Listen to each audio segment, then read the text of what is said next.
మీ mummy ఏం పని చేస్తారు? ఫార్మర్. ఫార్మర్ అంటే వ్యవసాయం చేస్తారా? వేరే వాళ్ళకి కూలి పనులకు వెళ్తారా? వేరే వాళ్ళకి కూలి పనులకు వెళ్తారు. మీరు ఎంతమంది పిల్లలు? ముగ్గురు పిల్లలు. నువ్వు పెద్ద అమ్మాయి. ఓకే. నువ్వు ఖాళీగా ఉన్నప్పుడు ఏం చేస్తూ ఉంటావు? చెల్లెలకి ఏదైనా డౌట్స్ ఉంటే నేర్పిస్తా ఉంటా. చెల్లెలక్క ఏమంటే వాళ్ళకి కొంచెం ఎంకరేజ్ చేయడానికి వాళ్ళకి నేర్పిస్తూ ఉంటాయి. ఓకే. మీ అమ్మగారు ఇంతాకే చెప్పారు, నువ్వు కూడా మీ అమ్మగారితో ఖాళీగా ఉన్నప్పుడు కూలి పనులకు వెళ్తావు. నిజంగా వెళ్తావు? ఓకే. ఏం పనులకు వెళ్తావు? మిరపకాయ, కలుపు, పత్తి, ఏ పనైనా వెళ్తావు. సో ఎంత సంపాదిస్తావు? ఎప్పుడెప్పుడు పనికి వెళ్తావు?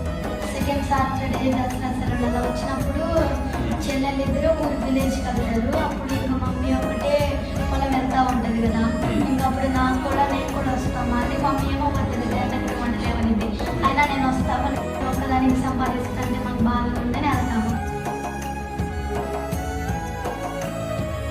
ఆ రోజుకి వచ్చేసి 400 ఉంటుంది. రోజుకి 400 వస్తుంది. ఓకే. ఆ డబ్బులు ఏం చేస్తావు?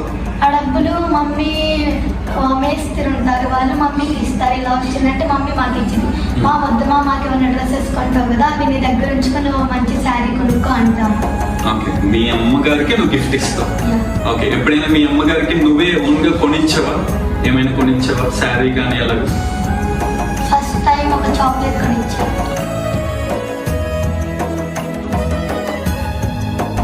Super super.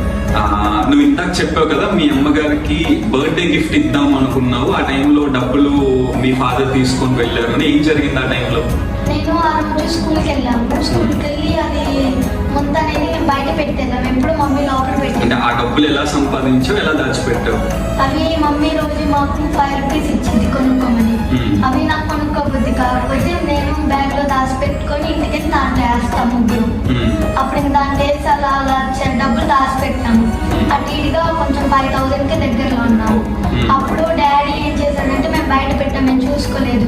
ఇంకా డాడీ అప్పుడు లేట్ ఇంట్లో, డాడీ రాడే మళ్ళీ నైట్ కనుక్కొని మేము స్కూల్కి వెళ్ళిపోయాం.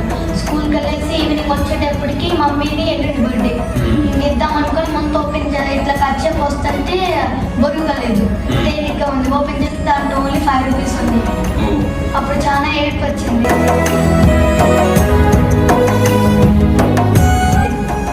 డాడీ ఎందుకు ఇలా చేశాడని మమ్మీ అనుకున్నాం. మళ్ళీ మమ్మీ బాధపడిద్దామని మమ్మీకి చెప్పలేదు. ఆ డబ్బులతో మీ అమ్మగారికి ఏం కొనిద్దాం అనుకున్నావు? సరే. ఇప్పుడు మీ అమ్మగారికి ఈ బర్త్డే కొనిస్తున్నావా? డబ్బులు దాచిపెట్టావు? ఎంత దాచిపెట్టావు?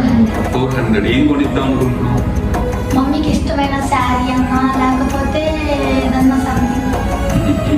ఇప్పుడు నువ్వు జస్ట్ 7th క్లాస్ కదా, ఇంత చిన్న ఏజ్ లో నువ్వు కూలి పనులకు వెళ్తున్నావు, డబ్బులు దాచిపెడుతున్నావు, మీ అమ్మగారికి హెల్ప్ చేస్తున్నావు, మీకు 2 చెల్లెళ్ళు, సో వాళ్ళిద్దరికి క్లాసెస్ చెప్తున్నావు, ఇంత బాగా ఎలా ఆలోచించగలుగుతున్నావు?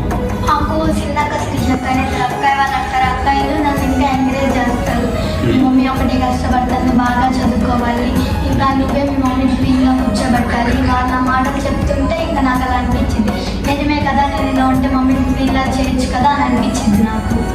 అక్కయ్య వాళ్ళ వల్ల నేను ఇలా ఉన్నాను. ఓకే. సో ఇప్పుడు నువ్వు బాగా కష్టపడి ఎలా అయినా కానీ డాక్టర్ అవుతావు. ఓకే. డాక్టర్ అయ్యి మీ అమ్మగారిని క్యూన్లా చూసుకుంటావు అండ్ వచ్చిన డబ్బులతో సమాజానికి కూడా హెల్ప్ చేస్తావు. Very good. Proud of you.